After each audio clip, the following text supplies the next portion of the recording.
ఇప్పుడు వాడెళ్ళి దాని మీద పడగానే బోల్ట్లు లేవు కాబట్టి ముందు మంచం విరుగుతుంది, తర్వాత వాడి బాడీ నేల గుద్దుకుంటుంది. ఫట్ మన ఎముకలు విరిగిన సౌండ్, అమ్మా అని పెద్ద ఆర్తనాదం. ట్రాక్టర్ వెళ్తుంది, డాక్టర్ వస్తాడు, నడుం విరిగిందని చెప్తాడు.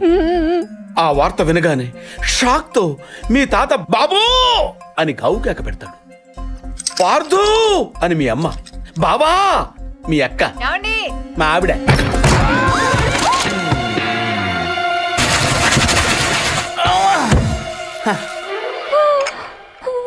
మా ఆయనేడే ఇప్పుడు కిందకెళ్ళాడు పిన్ని. అబ్బా ఈయన ఒక్క చోట ఉండడు కదా, చంపేస్తున్నాడు అనుకో. మీ బాబాయ్ని ఎక్కడైనా చూసావా? లేదు పిన్ని. ఇంత గట్టిగా దూసిందేంటి? ఈయన ఎక్కడా?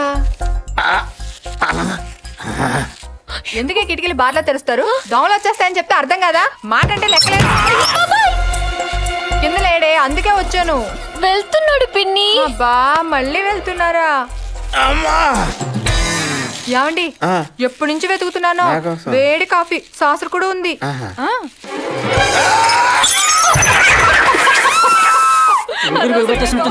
మాట కూడా రావట్లేదు. అయ్యో పాత రూమ్ తీసుకెళ్ళి అక్కడైతే గాలి బాయేస్తుంది.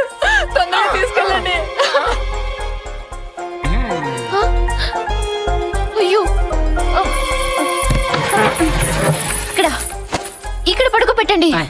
ఇక్కడ అదేంటి ఇక్కడ పడుకోబెట్టారు? మంచం మీద పడుకోబెట్టండి నా దేవుడు. అమ్మా ఎక్సర్సైజ్ బాడీ కనుక తట్టుకోగలుగుతున్నారు, లేకపోతే ఎవరికి చెప్పను బాబాయ్. ఏదో చెప్పాలనుకుంటున్నారు. పాపం తొందరగా మంచం మీద పడుకోబెట్టండి.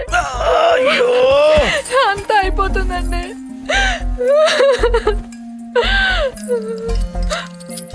ఏంటండి ఇవి ఎక్కడవి? ఈ మంచానివే పిన్ని.